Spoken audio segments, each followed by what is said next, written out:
Assalamualaikum warahmatullahi wabarakatuh.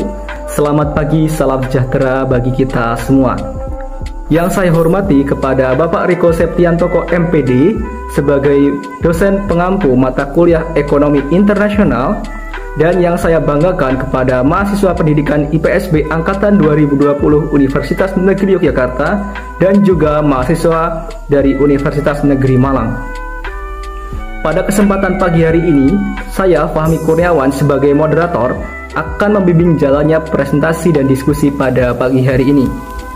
Sebelum kita memulai sesi diskusi pada pagi hari ini, saya akan memperkenalkan anggota dari kelompok 6 terlebih dahulu. Yang pertama ada Naisa Angga Atkia, yang kedua ada Fitria Larasati, yang ketiga ada Yuyun Yuliana, yang keempat ada Nur Faizah, yang kelima ada Samroatul Muktasida, yang keenam ada Rahmatika Ardini, yang ketujuh ada Ineke Dias Prastiwi, yang kedelapan ada Nur Hidayah, yang kesembilan ada Fahmi Kurniawan, dan yang terakhir ada Muhammad Jamal Hamdani. Baik, selanjutnya kami akan berlanjut ke sesi diskusi. Kepada para pemateri saya persilahkan. Nah, selanjutnya di sini saya akan menjelaskan tentang urgensi perdagangan internasional terhadap perekonomian Indonesia. Nah, perdagangan internasional merupakan suatu hal yang sangat penting bagi setiap negara. Dengan menerapkan perdagangan internasional, negara satu dengan negara yang lain saling memberikan keuntungan. Dalam konteks perekonomian terbuka, hal-hal terpenting yang terdapat pada perdagangan internasional yang pertama ada ekspor, yang kedua ada impor, dan yang ketiga ada dana aliran negara. Nah, hal tersebut juga membawa pengaruh besar bagi pertumbuhan ekonomi suatu negara. Dengan adanya perdagangan internasional, suatu negara dapat meningkatkan kemakmuran dan kesejahteraan masyarakat di negara tersebut, sehingga dapat mendorong pemerataan terhadap permintaan, penawaran, dan jasa.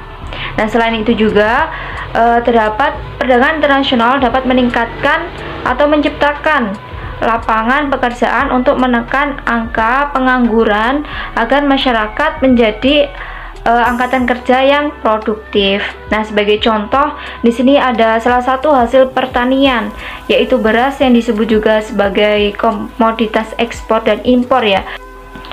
Nah, selanjutnya menurut Sukirno dalam Jimmy Hasolan pada tahun 2013 mengemukakan 8 faktor pendorong perdagangan internasional.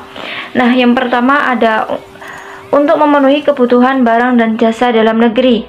Yang kedua, keinginan memperoleh keuntungan dan meningkatkan pendapatan negara.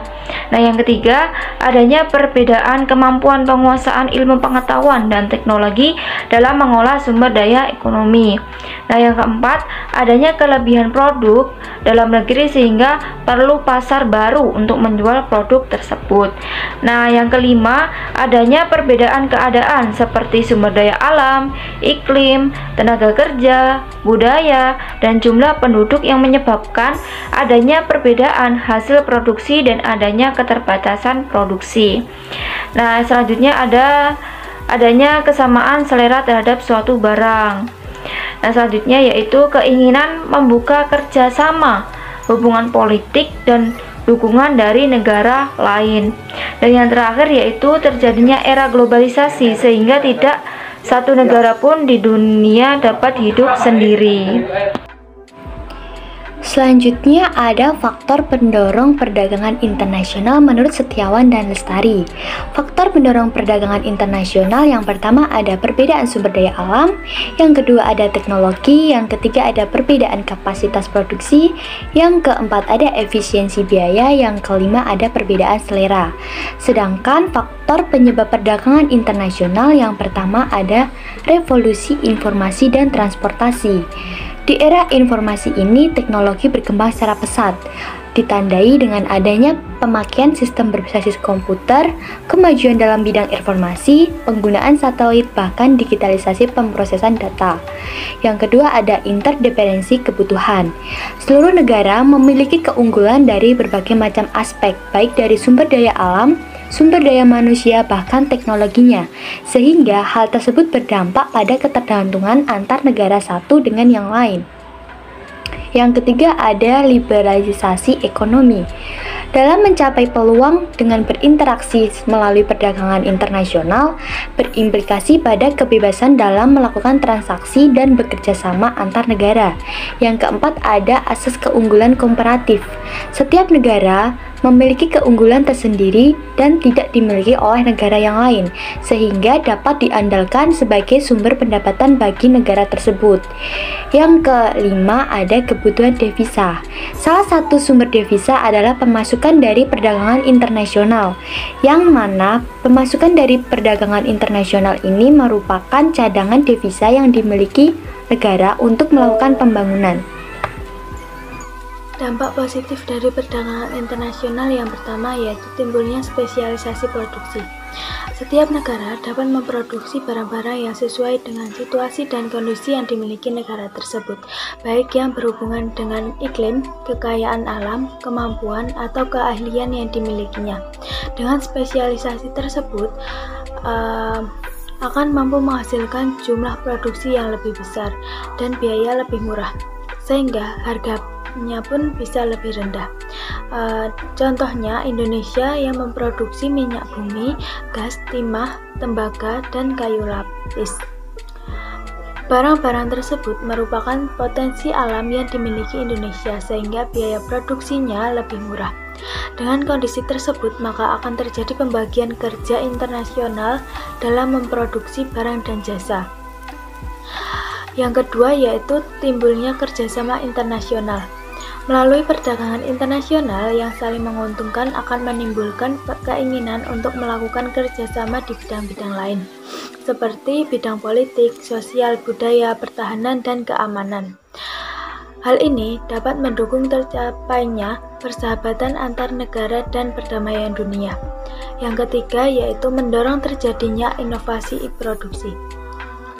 Dengan meningkatnya perdagangan internasional, maka para pengusaha di dalam negeri akan terus berusaha mengembangkan produksinya agar tidak tergilas oleh pengusaha luar negeri yang menjual produknya di Indonesia. Yang ketiga, meningkatnya pemasukan devisa negara. Meningkatnya devisa berdampak pada penerimaan negara yang menjadi semakin besar. Hal ini tentu akan meningkatkan kemampuan negara untuk melaksanakan pembangunan nasional. Yang kelima yaitu semakin mudah terpenuhinya kebutuhan. Dengan adanya perdagangan internasional, maka kebutuhan masyarakat akan barang dan jasa yang sebelumnya tidak ada di dalam negeri dapat dipenuhi dengan cara mengimpor barang dan jasa tersebut dari negara lain. Dengan demikian, selera konsumsi masyarakat dapat terpenuhi. Yang keenam, yaitu kemudahan dalam ekspor dan impor. Keinginan ekspor impor dapat memberikan manfaat bagi suatu negara untuk meningkatkan pendapatan suatu negara. Mengenalkan produknya di pasar global, membuka lapangan pekerjaan, dan memperluas produksi. Sementara kegiatan impor dapat bermanfaat untuk menstabilkan harga, mempermudah produksi bahan baku, serta mempermudah memenuhi kebutuhan atas barang dan jasa yang tidak diproduksi negara tersebut. Kemudian, yang ketujuh yaitu masuknya perusahaan asing di Indonesia. Pesatnya arus globalisasi di bidang ekonomi otomatis membuat sebuah negara menjadi terbuka menerima segala bentuk produksi barang dan jasa dari negara lain. Akibatnya, perusahaan-perusahaan yang berasal dari luar negeri dapat leluasa masuk ke suatu negara dan mengancam keberadaan produk dalam negeri. Yang kedelapan yaitu meningkatkan angka melek teknologi. Bisnis e-commerce merupakan jenis bisnis yang berbasis dunia internet. Bisnis e-commerce merupakan bisnis yang potensial yang serba modern ini karena didukung oleh perkembangan teknologi serta industri telekomunikasi dan informasi. Yang kesembilan yaitu terjalinnya hubungan persahabatan negara. Perdagangan internasional yang dilakukan dalam jangka waktu yang panjang akan berlanjut pada hubungan persahabatan antar negara, yang seiring waktu juga dapat mempengaruhi kerjasama di bidang lain seperti budaya, politik, bahkan teknologi. Yang ke-10 yaitu meningkatkan angka kemakmuran. Dengan munculnya berbagai perusahaan dalam negeri tentu memberikan kesempatan bagi para pengangguran untuk lebih produktif dan mendapatkan pekerjaan, sehingga kegiatan ekspor dan ekspor ke negara lain semakin banyak. Selain itu, kegiatan di perdagangan internasional juga bermanfaat bagi konsumen yang dapat dengan mudah mencukupi kebutuhannya. Di sisi lain, pemerintah mendapatkan pertambahan devisa melalui kegiatan perdagangan internasional tersebut. Yang ke-11 yaitu menciptakan spesialisasi. Dengan negara produksi dan mengekspor suatu barang tertentu dapat menjadikan suatu negara tersebut memiliki identitas bahwa negara dan penduduknya memiliki keahlian dalam memproduksi barang atau jasa tersebut. Yang ke-12 yaitu menstabilkan harga. Pada dasarnya, sifat harga jual lebih kepada fluktuatif, sehingga perdagangan internasional dapat menstabilkan harga di pasar domestik. Selain itu, jika terjadi kelangkaan dalam penawaran barang dan jasa, kegiatan impor menjadi jalan keluar untuk memenuhi permintaan pasar dalam negeri. Kemudian, ada dampak negatif dari perdagangan internasional bagi Indonesia, yaitu yang pertama adalah Indonesia menjadi ketergantungan dengan negara lain. Ketika Indonesia mengalami ketergantungan dengan produk luar negeri, maka pertumbuhan impor akan naik yang kemudian berakibat pada turunnya produksi barang dalam negeri. Yang kedua yaitu adanya persaingan antar produk dalam negeri dengan produk luar negeri. Dalam proses perdagangan pasti akan ada persaingan antar sektor. Apabila negara Indonesia tidak mampu bersaing dengan produk luar, maka akibatnya Indonesia akan mengalami penurunan pertumbuhan ekonomi. Hal ini pula yang mengakibatkan munculnya penjajahan di sektor ekonomi yang juga dikarenakan kalah saing atau tidak mampu beradaptasi dengan produk dari luar negeri.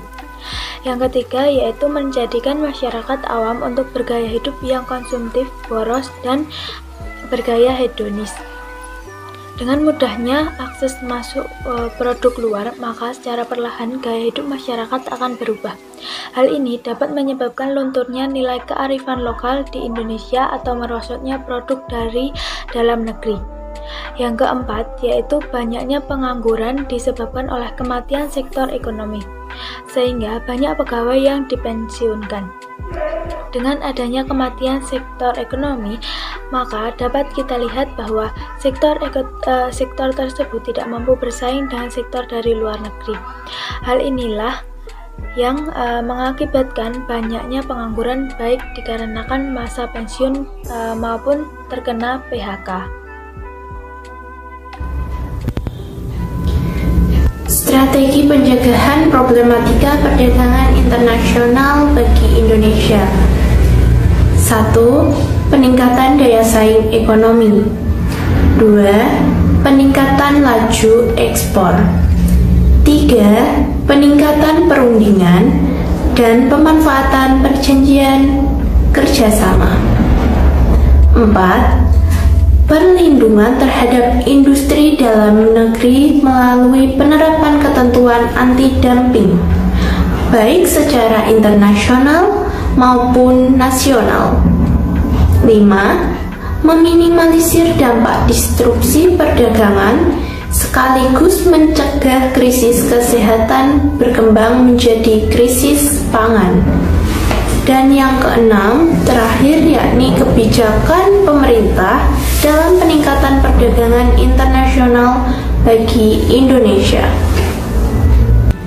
Pembahasan selanjutnya yakni tentang peningkatan daya saing dalam perdagangan internasional dapat terus ditingkatkan utamanya dengan mengedepankan beberapa strategi dasar. Di antaranya adalah yang pertama, pengembangan industri nasional yang berfokus pada pengembangan industri prioritas dalam rangka memenuhi pasar ASEAN. Kedua, pengembangan pertanian berfokus pada peningkatan investasi langsung di sektor pertanian dan peningkatan akses pasar. Ketiga, yakni pengembangan kelautan dan perikanan dengan fokus pada penguatan kelembagaan serta posisi kelautan dan perikanan, penguatan daya saing kelautan dan perikanan, penguatan pasar dalam negeri, serta penguatan dan peningkatan pasar ekspor. Keempat adalah pengembangan energi. Fokusnya pada pengembangan subsektor ketenaga listrikan dan pengurangan penggunaan energi fosil atau bahan bakar minyak. Subsektor energi baru terbarukan dan konservasi energi, serta peningkatan pasokan energi dan listrik agar dapat bersaing dengan negara yang memiliki infrastruktur lebih baik. Baik, di sini saya akan melanjutkan materi mengenai peningkatan perundingan dan pemanfaatan perjanjian kerjasama. Perdagangan internasional dalam mendukung arah kebijakan peningkatan perundingan dan pemanfaatan perjanjian kerjasama perdagangan internasional, maka diperlukan strategi. Di sini ada dua macam strategi. Yang pertama, meningkatkan perjanjian perdagangan dengan negara-negara mitra dagang. Yang kedua, meningkatkan efektivitas Preferential Trade Agreement atau PTA. PTA ini merupakan perjanjian internasional dengan keanggotaan terbatas dan bertujuan untuk mengamankan atau meningkatkan akses pasar masing-masing negara yang berpartisipasi. PTA sendiri ini merupakan batu loncatan menuju perdagangan bebas di seluruh dunia. Oke, next. Kemudian perlindungan terhadap industri dalam negeri melalui penerapan ketentuan anti-dumping baik secara internasional maupun nasional. Untuk mengatasi permasalahan ini diperlukan upaya perlindungan terhadap industri dalam negeri melalui penerapan ketentuan anti-dumping baik secara internasional maupun nasional. Penerapan ketentuan anti-dumping dalam tata hukum Indonesia sangat esensial karena Indonesia merupakan salah satu negara yang sangat strategis sebagai market bagi produk impor. Hal ini menjadi salah satu penyebab banyaknya produk impor yang beredar di Indonesia yang penjualannya dengan cara dumping.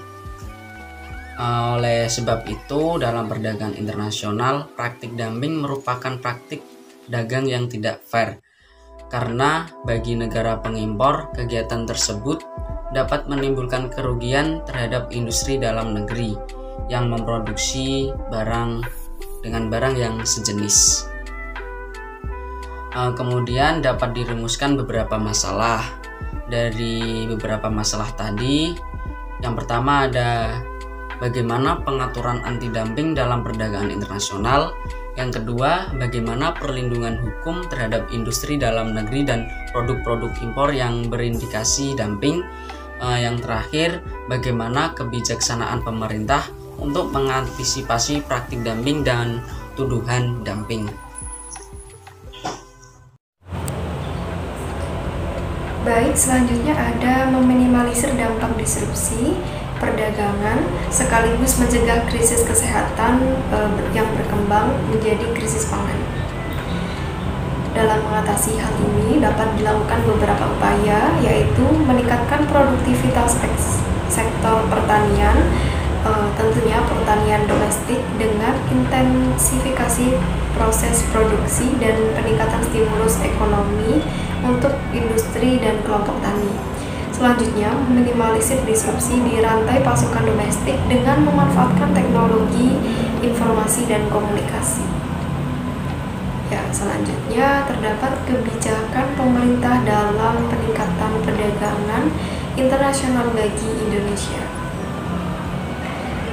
Terdapat kebijakan perdagangan internasional yang dijalankan oleh Indonesia ini ada kebijakan perdagangan bebas dan kebijakan perdagangan proteksi. Kebijakan perdagangan bebas ini memicu persaingan antar negara yang sangat ketat. Kemudian dalam perdagangan proteksi ini merupakan tindakan pemerintah untuk melakukan campur tangan untuk ikut serta dalam kegiatan ekspor impor. Dengan tujuan apa? Dengan tujuan guna melindungi sektor ekonomi dan industri nasional agar tidak kalah saing dengan industri yang berada di persaingan internasional. Kemudian terdapat berbagai kebijakan yang dilakukan dalam sistem ekspor impor atau istilah-istilah dalam ekspor impor. Ada tarif, ada penetapan kuota, subsidi, pajak ekspor, dan anti-dumping. Untuk tarif merupakan pembebanan pajak yang dilakukan untuk barang-barang tertentu yang melewati batas suatu negara.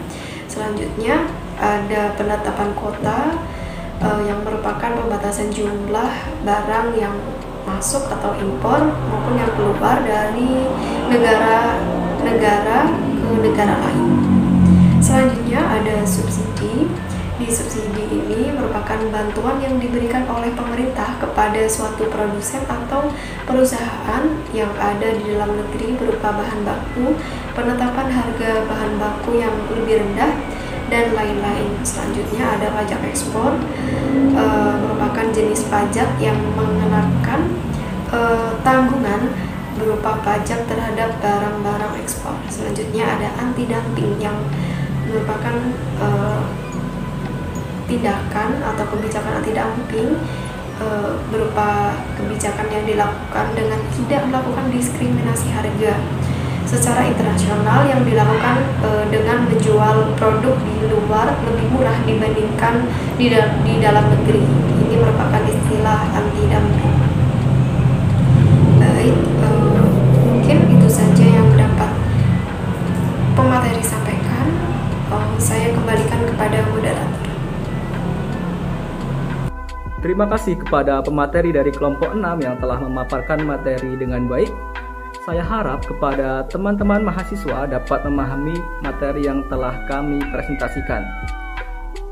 Baik, untuk sesi selanjutnya kita akan masuk ke sesi diskusi, di mana sesi diskusi ini nanti dapat dilakukan melalui room chat yang terdapat pada aplikasi atau LMS Bismart.